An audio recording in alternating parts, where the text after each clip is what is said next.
السلام علیکم، میں ہوں ڈاکٹر نذیر صدیقی اور آپ دیکھ رہے ہیں میرا یوٹیوب چینل۔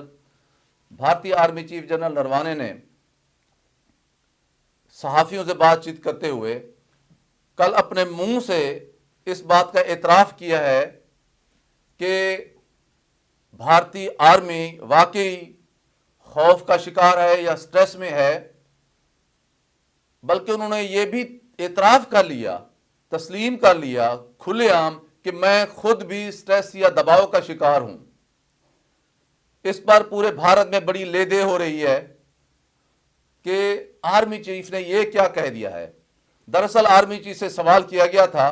کہ بھارتی آرمی کے متعلق حال ہی میں ایک سروے شائع کیا گیا ہے جس میں یہ بتایا گیا ہے کہ آرمی کے اندر شدید خوف و ہراس ہے اور اس کے اندر خودکشی کے رجحانات بڑھ رہے ہیں، وہ دباؤ کا شکار ہے۔ تو ظاہر ہے جو بھارتی آرمی چیف ہوتا ہے یا کسی بھی آرمی کا چیف ہوتا ہے اسے اپنی فوج کے بارے میں پوری معلومات ہوتی ہیں، اس کے پاس پورا انپٹ ہوتا ہے اور پھر اس کی نگاہ ان تمام سہولتوں پر، فیسلٹیز پر ہوتی ہے جو اس کی فوج کو مہیا ہوتی ہیں۔ بھارتی آرمی چیف خود دیکھ رہا ہے کہ وہ کس صورتحال سے دوچار ہے۔ یہی وجہ ہے اس نے تسلیم کر لیا کہ نہ صرف میری فوج بلکہ میں خود بھی سٹریس کا شکار ہوں، دباؤ کا شکار ہوں اور پریشانی کے عالم میں مبتلا ہوں۔ دراصل آپ کو بھارت کی جو صورتحال ہے اس کو دو چیزوں کو سمجھنا ہوگا۔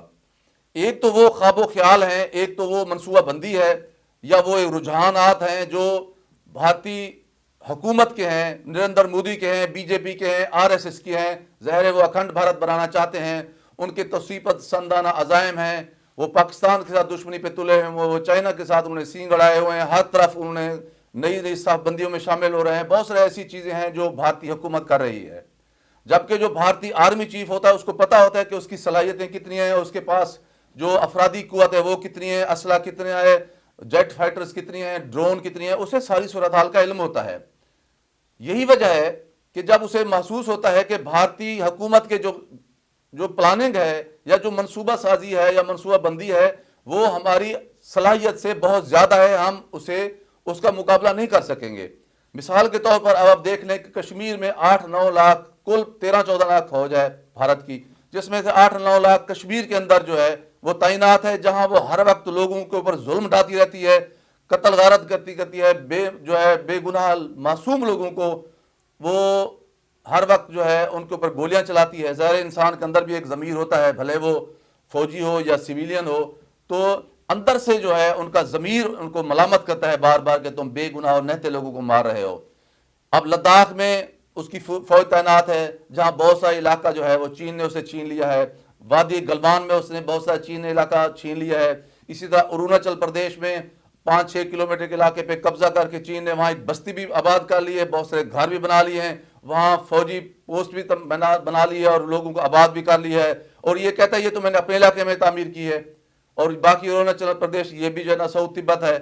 تو اس طرح کی صورتحال اس کے سامنے ہے، چاہے وہ ایل او سی ہو چاہے ایل اے سی ہو، بھارتی فوج ہر جگہ پر شدید دباؤ کا شکار ہے۔ پھر جو اسے جدید ٹیکنالوجی کا جو سامنا کرنا پڑ رہا ہے، مثال کے طور پر لداخ میں اس کے فوجیوں کو اچانک چکر آنے لگ گئے، اچانک ان کو الٹیاں آنے لگ گئیں، تو وہاں کیونکہ الیکٹرو میگنیٹک پلس یا ایسے ویپنز استعمال کیے چائنا نے جن کا تصور ہی نہیں ہے بھارتی فوج میں۔ اب جو جنگیں ہیں وہ یا تو اب 5th جنریشن جو ہے جنگیں وارفیئر ہو رہی ہیں یا پھر آپ جدید ٹیکنالوجی سے لڑ رہے ہیں۔ یہ بہت پرانی باتیں ہو گئی ہیں کہ آپ ٹینکوں کے ساتھ لڑ رہے ہیں یا جہازوں کے ساتھ لڑ رہے ہیں یا توپوں کے ساتھ لڑ رہے ہیں، اب تو ڈرونز کا دور ہے، اب جدید سے جدید ترین ٹیکنالوجی اب اس محاذ پر جتی ہوئی ہے۔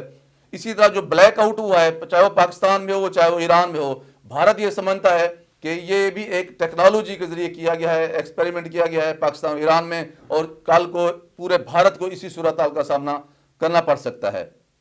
تو یہی وجہ ہے کہ بھارتی فوج جو ہے وہ شدید دباؤ کا شکار ہے۔ پھر آپ کے علم میں ہے کہ نریندر مودی نے اپنی انتخابی ضرورتوں کے تحت بھارتی فوج کی قیادت کو استعمال کیا۔ اس وقت جو ہے آرمی چیف تھے جنرل بپن راوت، انہوں نے پھر پلوامہ ڈرامہ بنایا جس کی توصیف جو ہے آپ گوسوامی بھی کر چکے ہیں۔ تو اس کے باعث جو انہوں نے پلوامہ ڈرامہ بنایا جس میں 40 بھارتی فوجی مارے گئے، اس کے بعد ہی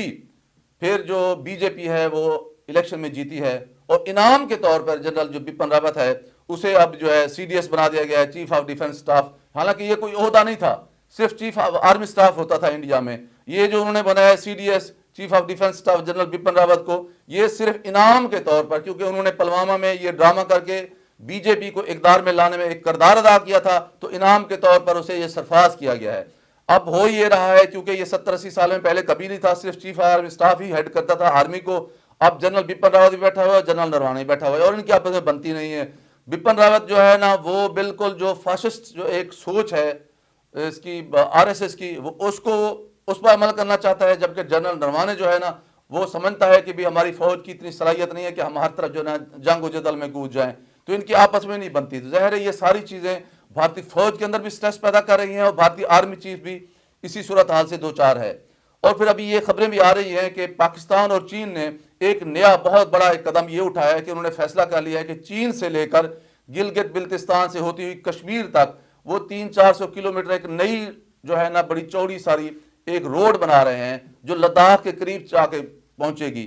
تو اس صورتحال میں بھی بھارت کافی پریشان ہے۔ ظاہر ہے سویلین حکومت کو یہ پریشانیاں نہیں ہوتی، ساری پریشانیاں فورسز کو برداشت کرنی پڑتی ہیں۔ تو لے دے کے یہ جو ساری صورتحال بنتی ہے، اس میں بھارتی فوج شدید پریشانی کا شکار ہے، اور پھر بھارتی جو حکومت ہے اسے بھی ٹرمپ چلے جانے کے بعد اور بائیڈن کے آنے کے بعد وہ بھی